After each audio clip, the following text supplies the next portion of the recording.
Hey, good afternoon, everyone. Happy Monday, happy Monday. I have two items at the top before I turn it over to our National Security Advisor, Jake Sullivan. Today, to mark Women's History Month, President Biden, alongside the First Lady and the Vice President and the Second Gentleman, signed a historic executive order that will direct the most comprehensive set of executive actions ever taken to expand and improve research on women's health. These directives will ensure women's health is integrated and prioritized across the federal government and will galvanize new research on a wide range of topics, including women's midlife health. The President and the First Lady also announced more than 20 new actions and commitments by federal agencies, which includes the launch of a new NIH effort that will direct key investments of $200 million towards this work. These actions also build on the First Lady's recent announcement that the Advanced Research Projects Agency for Health, Sprint for Women's Health, is committing $100 million towards transformative research and development in women's health. In his State of the Union address, the President called on Congress to invest $12 billion in new funding for women's health research, and he laid out his bold vision for transforming women's health research. And with today's announcement, he's keeping that promise. Now, second, today, the White House Office of Public Engagement will convene a roundtable on President Biden's efforts to support Black men's health.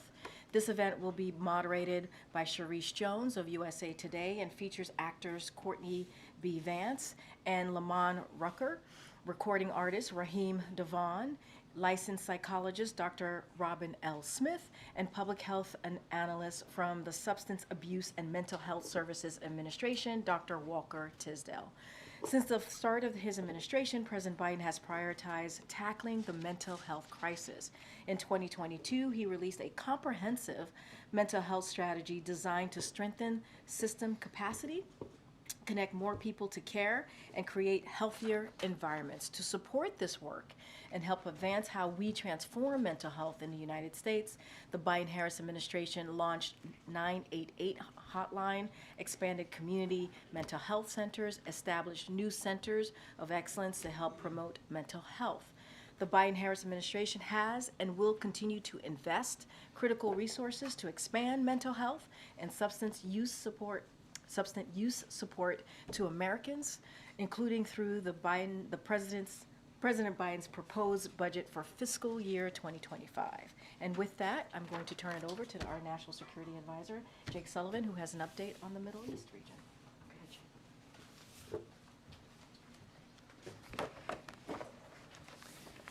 Thank you. Thank you, Karine, and thanks, everybody. I've got a few opening comments, and then I'd be happy to take your questions. Earlier today, President Biden spoke with Prime Minister Netanyahu, as you all have heard. The two leaders discussed the latest developments in Israel and Gaza, and they spoke about the state of Israel's military operations.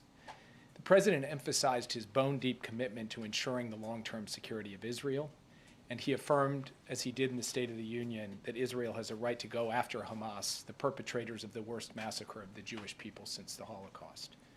Israel has made significant progress against Hamas. They've broken a significant number of Hamas battalions, killed thousands of Hamas fighters, including senior commanders.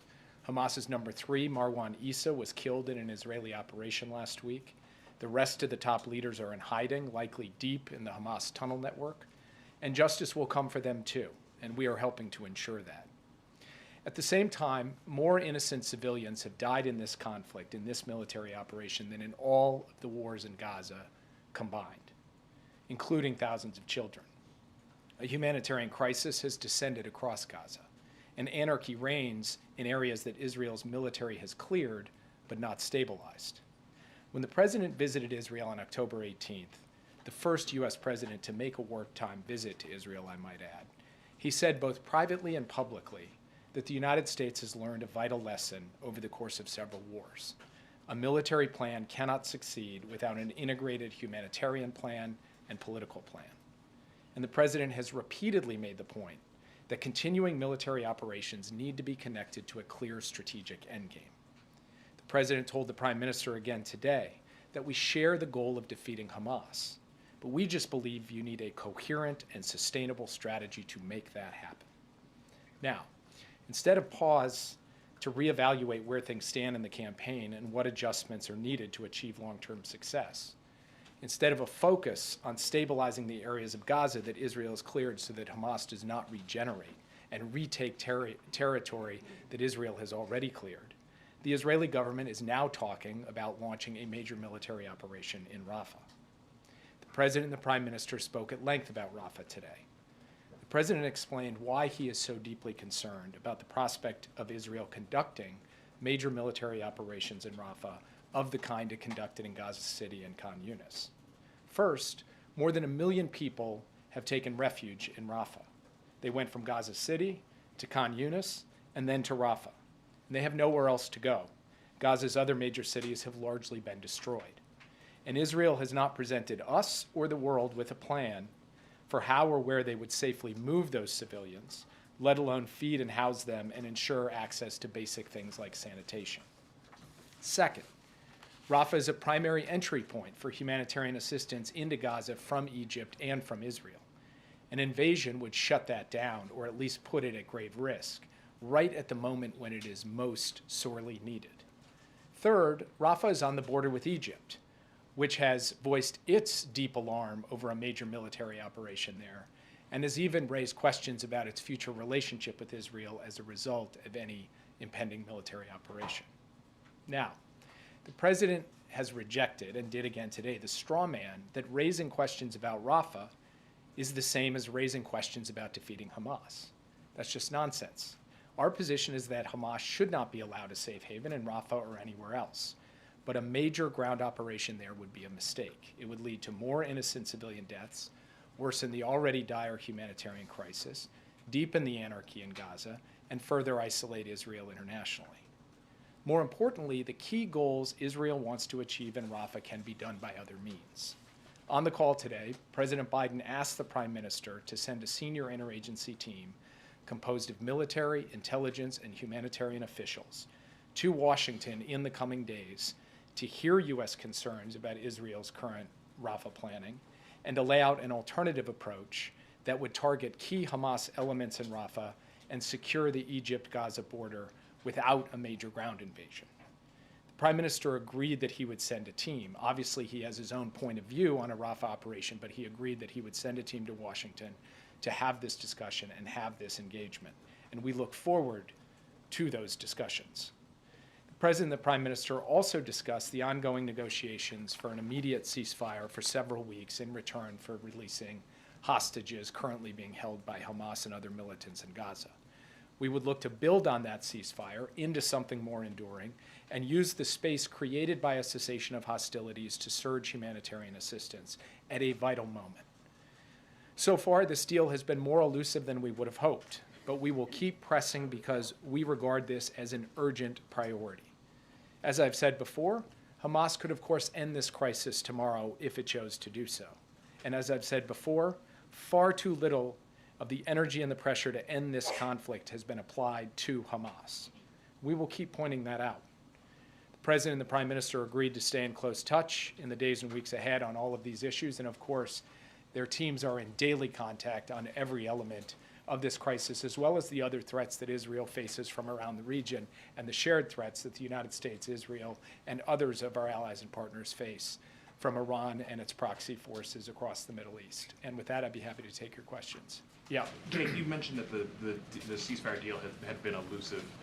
Understand that Hamas put a proposal forward. Is that still what you guys are working with, and is that still a live option at this point? Hamas has put a proposal on the table. This is after Israel, working with Qatar, Egypt, and the United States, had indicated a willingness to move forward on a 6-week ceasefire in return for the release of a number of hostages, leading to further phases from there, and Hamas having given us nothing for quite some time. And the last time I stood at this podium, I pointed out something I believe today.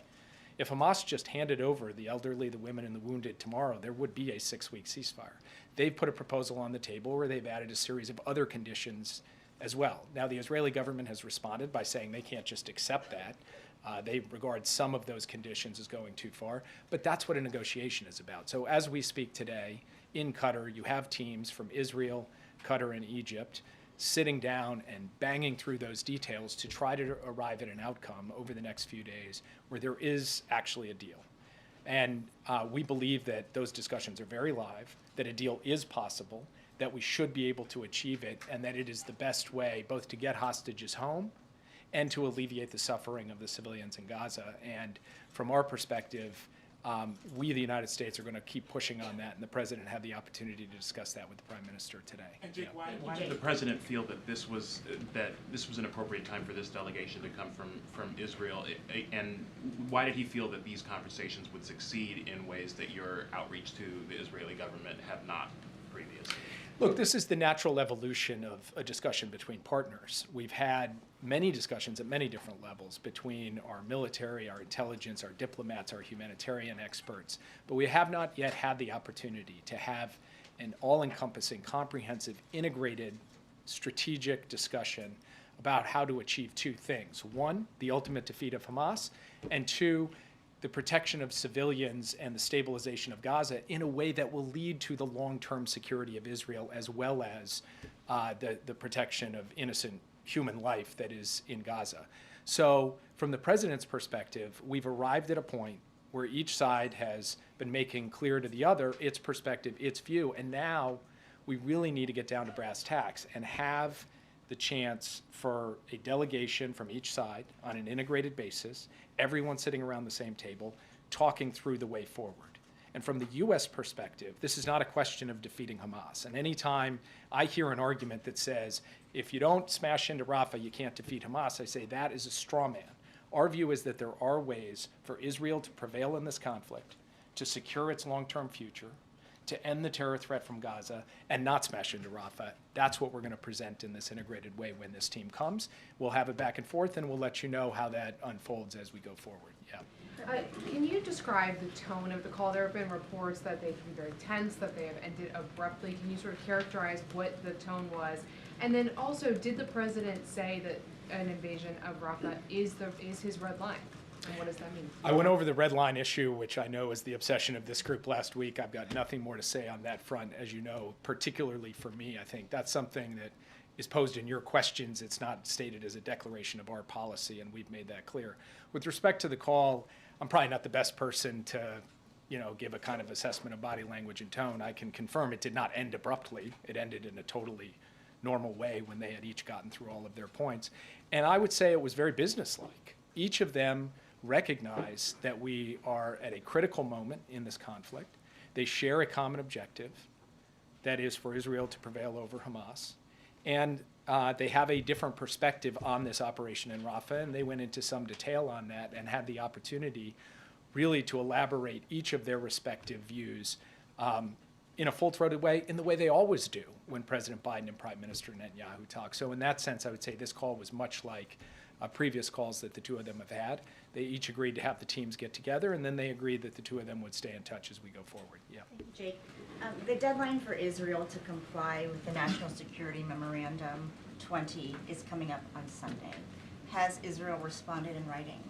So first, when you say to comply, what they have to do by Sunday is just provide credible and reliable assurances that they will abide by their international obligations, not obligations we've imposed upon them, but obligations they have freely accepted with respect to international humanitarian law, which of course includes not arbitrarily impeding the flow of humanitarian assistance where they can control that. So I cannot tell you today or confirm today that they have provided that. Obviously, as you said, they have several more days before they have to do so, and we anticipate that they will. And then on a related note, Jake, on March 1st, President Biden said that he was going to insist that Israel facilitate more trucks and more routes to get more people the help they need. On today's call, did he make that clear?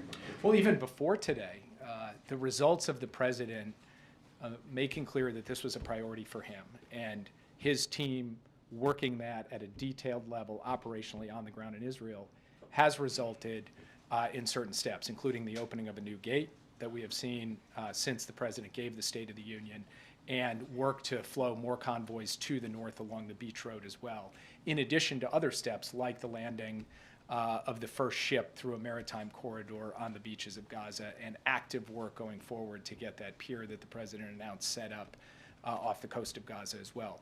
So we have taken steps. The president reaffirmed today the need for Israel to do everything in its power, and even more than it has already done, to address the humanitarian crisis. And obviously, we saw a UN report today, which Director Power of USAID spoke to quite eloquently. It's an alarming report about a possible impending famine if everyone doesn't do their responsibility to ensure we address that. That starts first and foremost with Israel, who has an obligation to step up and ensure that more is done to deliver food to starving people in northern Gaza. But it's also incumbent on us, the United States, and the rest of the international community to step up as well. We're proud to be the largest contributor of humanitarian assistance to Gaza, but there's more we can do, and there's more others can do as well. This has to be an all-hands-on-deck effort. Yeah. Thank you, Jay. Given that alarming report that famine right now is imminent and the humanitarian catastrophe there, are words enough when it comes to discussions with Israel? Does there need to be some conditions put on military aid?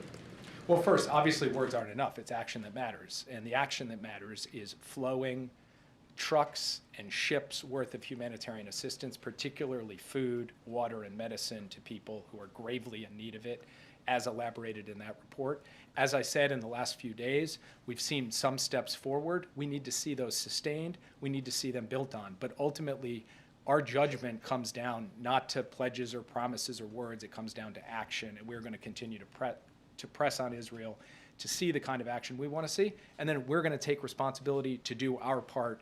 And that's, for example, what the temporary pier is all about. There are reports that more than 20 people have been killed in that hospital attack.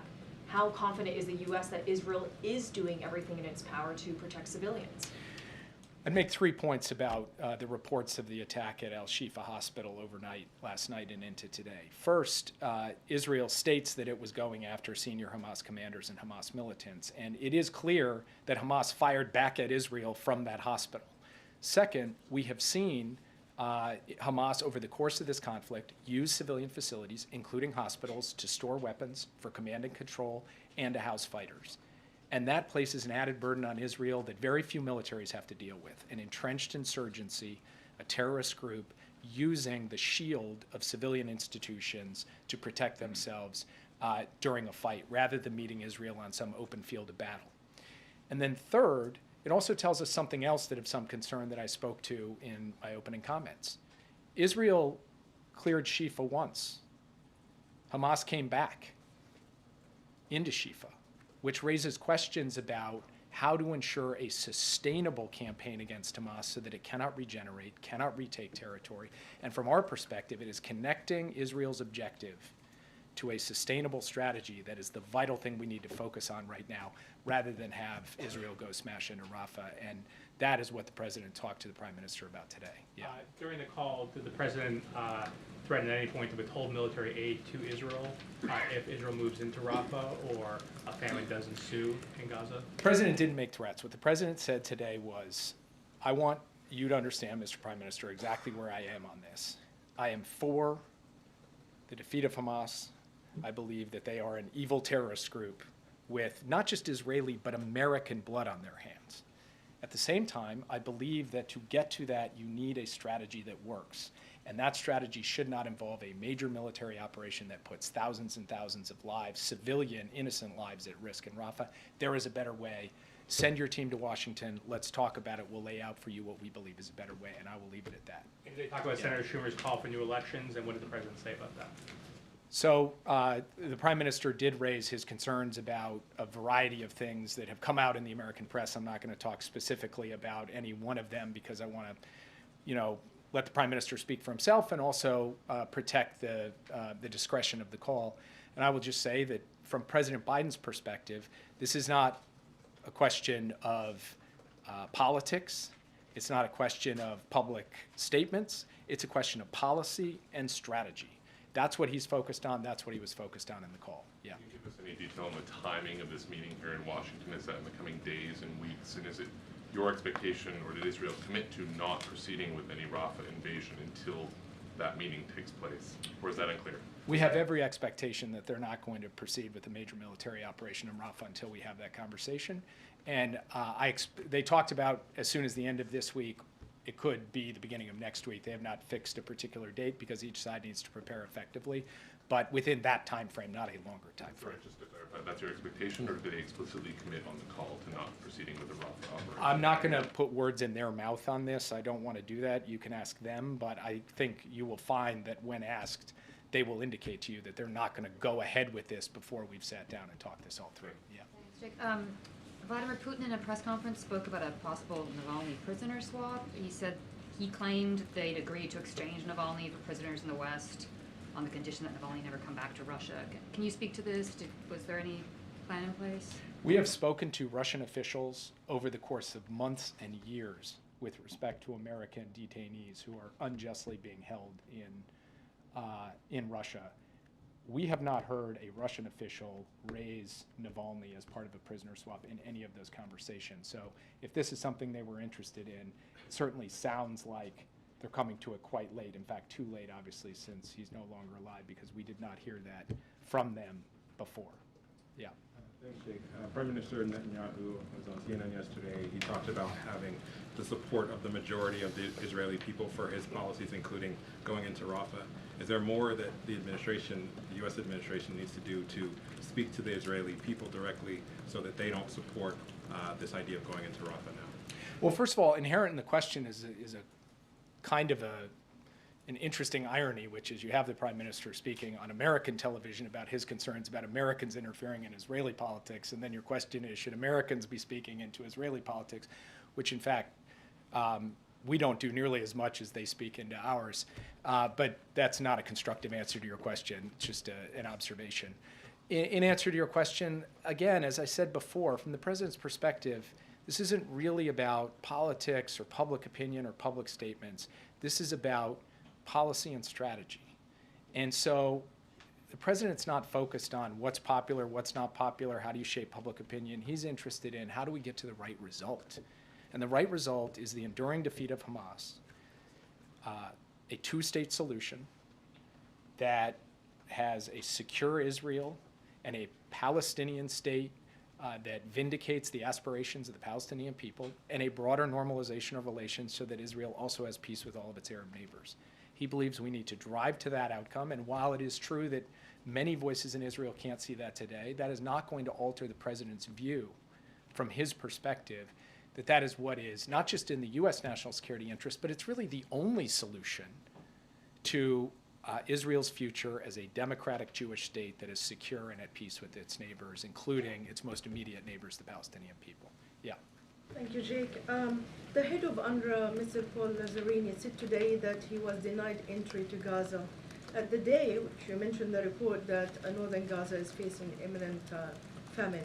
So is this an issue that you're raising with the Israelis? And on another question, there is 5,000, according to the ICRC, prisoners that's been missing. Nobody knows anything about them. They're being held by the Israelis, including doctors and journalists, and the arrest of one of our colleagues of Al Jazeera this morning as well.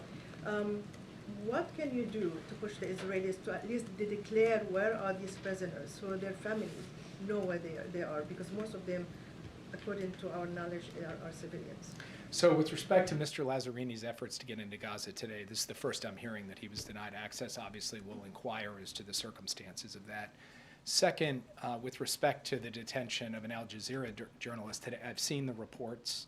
I saw them just recently before coming into this briefing room. I have not had the opportunity to raise that with my Israeli counterparts. We'll do so. Obviously, we believe that the protection of journalists and the capacity for journalists to do their jobs, even in difficult circumstances, even in war zones, must be protected. That's something this administration takes very seriously in all contexts.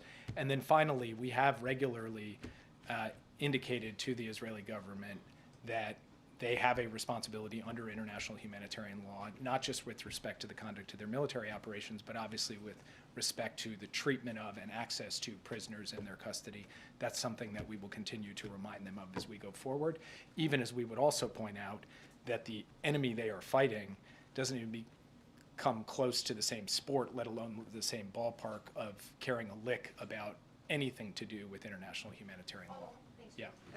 After the State of the Union, the president was picked up on a hot mic saying he told Prime Minister Netanyahu they were going to have a come to Jesus moment.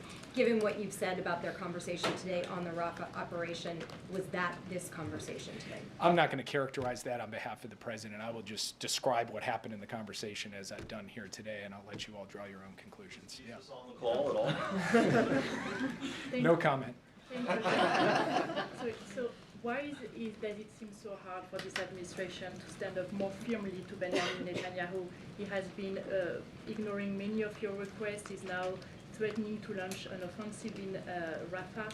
And the answer from the White House so far has been pretty soft, and the U.S. are still sending weapons to Israel. So it seems like there is a big cautiousness from the White House. That seems more like a statement than a question. Yeah. I have another question on President Macron. What do you make of his position becoming more hawkish and saying that he might send troops, not excluding the fact that he might send troops to Ukraine? I can't speak for President Macron. Obviously, he continues to make his points publicly, and obviously has every right to do that. We've made our position clear, which is that we're not intending to send U.S. troops to Ukraine. President Biden actually reiterated that for the American people in the State of the Union, and we haven't wavered from that position. We're not wavering from it today. Yeah. Can you talk a bit about Niger? Niger yesterday suspended security cooperation with the U.S. Do you have any reaction?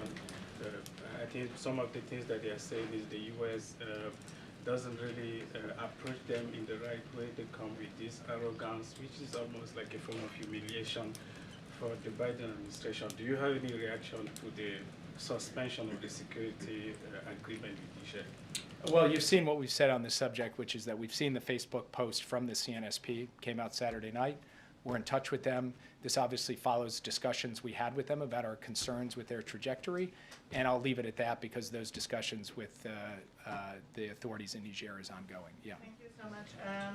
Coming back to Israel and the humanitarian situation in Gaza, we have now 1 million people faced with the risk of starvation, and aid is not getting in at the levels necessary to help those people. Who's responsible for that? And during this call, was there any kind of commitment from the part of the Israeli Prime Minister to let more aid come into Gaza? The Prime Minister indicated that he intends to push his government to have more aid come into Israel, but as I said to an earlier question, the issue is not statements or representations, it's action. It's whether more aid gets in.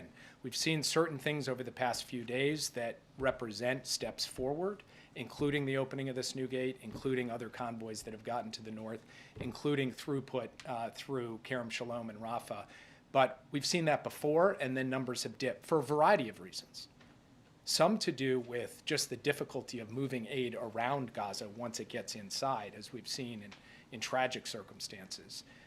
And from our perspective, the key thing is that we need to flood the zone. We need to use every tool at our disposal, every land route, every possible number of trucks, as well as sea routes, as well as airdrops to get as much aid in as possible. Israel has a responsibility in this regard to facilitate the aid, and they can do more. The international community, including the United States, has a responsibility as well. We have done a significant number of things. We can do more. So from our point of view, this is an urgent undertaking, an urgent priority, and we will keep at it. Yeah.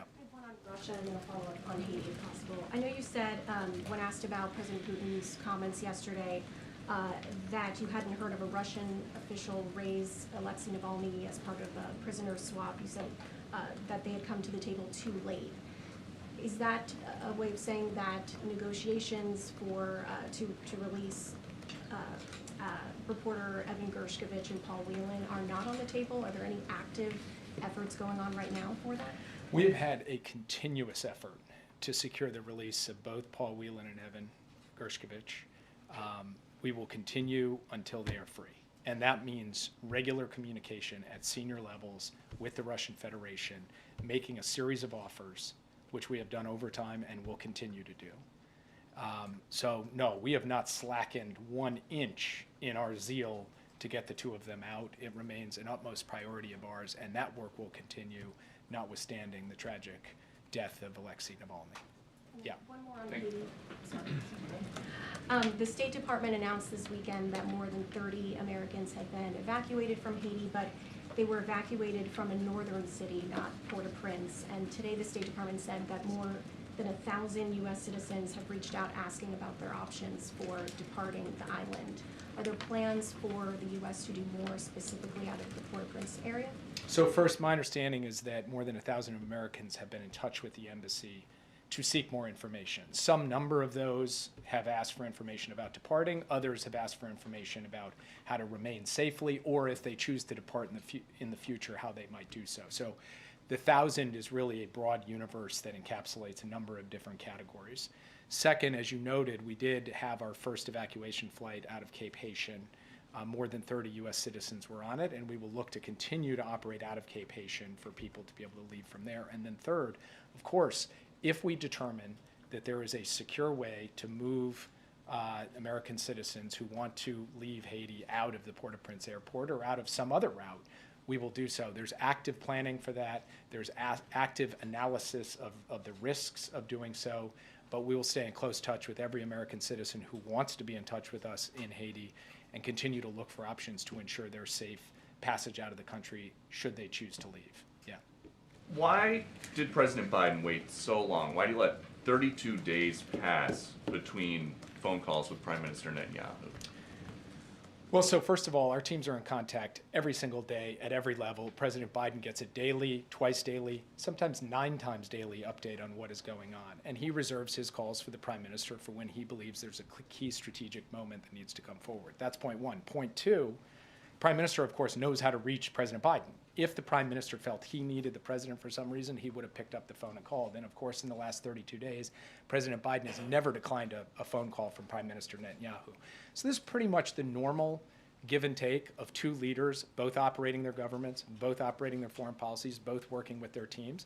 And then at a key inflection point in the dialogue between the two sides coming together and talking. I wouldn't make more of it than that. And there's a report that when President Biden was told his handling of the war between Israel and Hamas was starting to affect his poll numbers, the quote is, he began to shout and swear.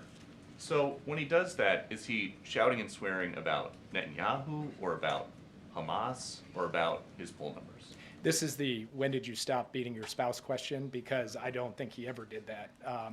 And so, well, you use that as the premise of your question, which is when he does that. I've never seen him do that, shout or swear in response to that. So from my perspective, that particular report is not correct. Yeah. What can you tell us about this temporary pier, the timeline for it, how it's going to be secured, how soon aid may be available to those sea routes you're talking about?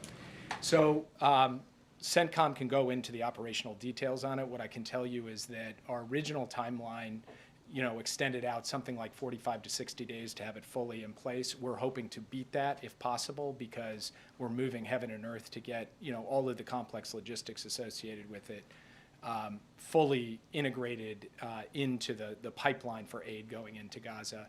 And ultimately, it will be a scenario where CENTCOM assets move the pier off the coast, and then it will be IDF assets who actually secure it so that there are no U.S. boots on the ground in Gaza. But that effort is very much underway. The CENTCOM commander feels good about the progress we are making, and that he will be able to move this on an expedited basis based on the original timelines that he provided. Just one more question. Yeah. Jake, do you have any reaction to the Russian President Putin's victory? He will be president until 2030. Do you accept the result and his victory? Well, first, nothing about the election outcome was unpredictable, because Putin had closed the political space, had locked up political opponents. Some of his political opponents had tragically died. And so there was nothing free or fair about this election, and the outcome was preordained. Second, the reality is that President Putin is the president of Russia. We've had to deal with that reality throughout the war in Ukraine, throughout the other aggression Russia has undertaken, throughout the other steps contrary to U.S. national interest that we have seen from this president and from the Russian Federation under his leadership. And we will continue to deal with that reality. But that reality doesn't deny the fact that this election was not something that met any kind of benchmark of being free or fair. Thank you all. Thank you so much, Jake. Thank you, Jake. All right, Chris. So I have a question about budget discussions over the weekend. Why did the White House reject the plans that were taking shape over the weekend for the Homeland Security budget? And what do you want to make sure gets included in the final legislation? And last thing, how close are you at this point, do you think? So, look, I'm not going to talk about reporting regarding ongoing negotiations. Going to be super careful talking from the podium here. One thing that I will make clear is that, DHS needs a bill that adequately funds operational pace, right? And we have seen during this past fiscal year, and that is what the administration is fighting for. We want to make sure that they have the operational funding to do the job that they need to be doing. And that is what I can say. And I want to also add is, let's not forget the past 10 months here. DHS has removed and returned more people than during every fiscal year since 2013. So they have maximized their operations. They have done the work to do what they can at the funding levels that they currently are operating in. And we want to do everything that we can to make sure that they have that operational pace. So I'm not going to get into negotiations from here. So it sounds like we're talking about the issue is a dollar figure. The White House wants more money than is being offered. Just going to be super mindful and not negotiate from the podium, but obviously we believe that DHS needs additional funding. We've always said that to deal with the security operations and much more that we're dealing with at the border, obviously, and just more broadly, all the work that the DHS has to do on behalf of the American people. There's no progress today or anything. Look, negotiations continue, and we are focused certainly on reaching an agreement. As you know, the shutdown is set for this coming Friday, and we want to certainly get to a place where we have, again, DHS has what it needs to have continue the operational pace that they've been having. Okay. Thanks, Karine. As the Supreme Court considers the case about social media, disinformation, misinformation, can you talk about what the administration believes is at stake in this case? I'm going to be super mindful. It's an ongoing case. I'm just not going to comment. Would have to refer you to Department of Justice. We've been pretty consistent on this over the past year or so, so I'm just going to be really mindful on that. And then I have a leftover Israel-Hamas question, because over the weekend the president talked about the importance of the freedom of the press. Yeah. He toasted them at the Gridiron dinner. Has he or anyone in the administration pushed Israel to allow foreign media into Gaza to cover it? So look, as Jake said, there's continuous conversation that we have with the leadership of the Israeli government. I don't have anything to share on that particular question. You heard directly from the president as it relates protecting the freedom of the press, protecting journalists. We've always been very clear about that. The president has spoken to that numerous of times. I can't speak to that particular conversation on that issue.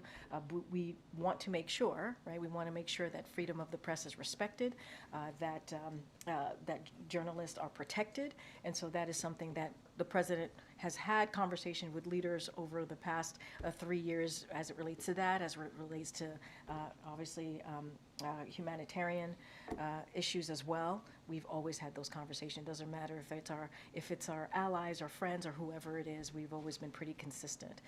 But I can't speak to any direct conversation that the president has had on that issue. What are the remaining sticking points on the DHS funding bill? And some Hillaids say that the White House came in at the 11th hour. Did the White House step in too late? I mean, look, let's be very clear here and take a step back. When it comes to funding the government, that is something that is the basic duty of Congress, is to do that, right? It is their job to keep the government open. It is something that Congress has to do on behalf of the American people. There are critical programs that Americans need, that American families need. The DHS funding, more specifically, as what is obviously being discussed, is important, right? For DHS to do the work that they're currently doing as we think about the border, as we think about the immigration system. So it is their job, it is their duty. I'm not going to speak into timeline as to when we started to have conversations with them. I'm not going to speak to negotiations that are currently happening. Certainly not going to do that at the podium. We believe it is critical and important to continue the operational pace that DHS needs to do their job. Obviously, we've been pretty consistent as well over the last 3 years asking for additional funding. And so I'm just going to be really mindful and not negotiate from the podium. Okay. Thanks, Karine. Does the administration still have close contact with social media companies, and in specific, are there still communications about removing misinformation? Look, I'm going to be, I know there is currently SCOTUS, well, I don't even know if it's happening right now, but there's this particular Missouri case. I'm going to be super mindful, super careful, and not to answer a question that is, you know, adjacent to what's happening with this particular case. I don't have any conversations to speak to or to lay out to you about conversations with social media. Obviously, the president tries to communicate with Americans and meet them where they are. You see this. You see us do that pretty consistently. I just want to be super mindful as there's an ongoing case happening at this time. Not even speaking about the particularities of the case, more broadly, can you talk about the administration's concerns on the kind of misinformation that's on social media? We've been pretty consistent about the importance of, you know, it is the responsibility of social media to make sure that what is on their platform is, you know, is not misinformation, not disinformation. We've been always very clear about that. I just don't have conversations to lay out or to speak to, but we've been pretty consistent for at least the past couple of years on that. That's great. A temporary pause on SB 4, the controversial Texas immigration law is set to expire at 5 p.m. today if the Supreme Court doesn't take action. What is the administration's plans if that does go into effect? So a couple of things. Going to be really careful not to comment on well, not to comment beyond what the DOJ filings have laid out, so have shared with all of you. So I'll say this: I will point out that Department of Justice makes clear that SB 4 is flatly inconsistent with the Supreme Court's decision in Arizona v. United States in 2012, and more than a century of additional precedent. But generally speaking, SB 4 is just another example of what we have seen from the governor of Texas, Governor Abbott, attempting to politicize what's happening at the border, politicize obviously what's happening with the immigration system. And so, look, the president's going to be focused on making sure that there's significant policy changes and resources we need to secure the border. And so that is why he's going to continue to call on congressional Republicans to pass the bipartisan border security agreement that came out of the Senate just a couple of months ago, an agreement that was supported by the Border Patrol Union, U.S. Chamber of Commerce, and that we worked on for months. And we believe that is going to meet the needs that we have with the border challenges and deal with some real immigration policies. Outside of that, I don't have anything else to share, but clearly the Department of Justice has been very clear on their filings on SB 4. Good. Thank you so much. A domestic question, then 2 quickies on foreign adversaries. First of all, what is the White House planning for Iftar this year? And what is your message to Muslim Americans about this particularly difficult year?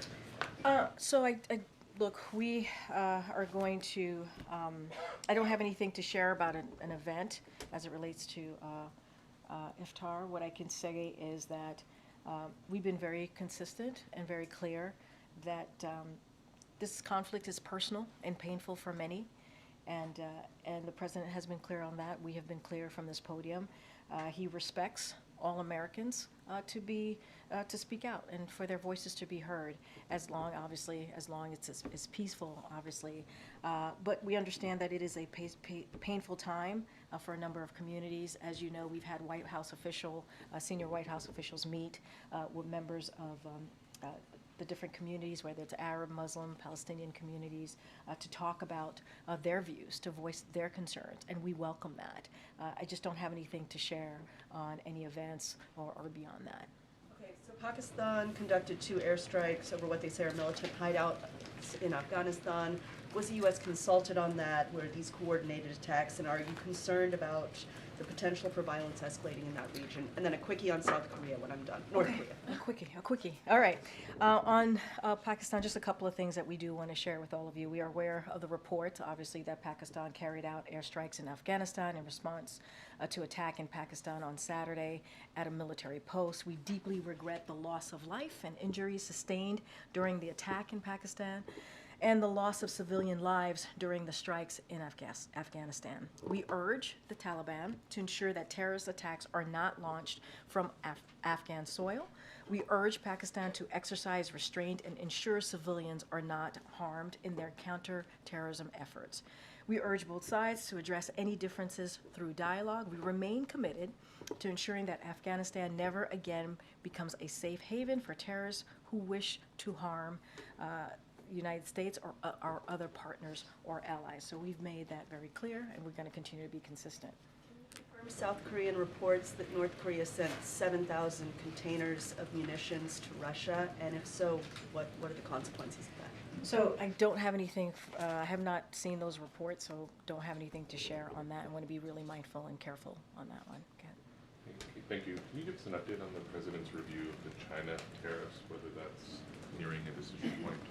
You guys ask that question all the time, which I appreciate. I don't have anything to share at this time on that. Pivoting to the United Health PAC, I'm wondering if you can give us the latest of the administration's view on whether that is nearing a resolution or if you're still in the thick of it, and whether it's possible to say whether you know yet whether American health data has been compromised by this hack. So I would have to refer you to HHS. I've seen the reporting, obviously, on this. Just don't have anything for you at this time beyond the reporting. Okay. I was just wondering if you could comment on the Russian elections and whether you see Putin as a legitimately elected president. Well, I think Jake Sullivan did a very good job speaking to this, and one of the things that he did say, obviously, Mr. Putin is the leader of Russia. He spoke to this extensively. The results, obviously, also were predetermined. No one is shocked by the results coming out of the elections there. I just don't have to add anything to add beyond what Jake Sullivan laid out pretty well here. Thanks, Karine. Technically, is it still possible to avoid a shutdown given the 72-hour review window that has to happen? Look, I think we have to be hopeful. This is obviously an administration that is hopeful and hopes that Congress gets to the bottom of this and gets to a point where we keep the government open. It is, again, their basic duty to do so.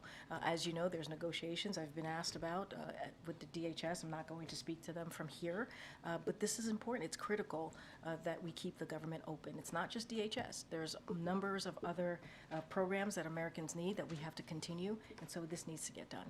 On the Israeli delegation that's coming, do we have a sense at this point of who is going to be leading that from their side or from the U.S. side?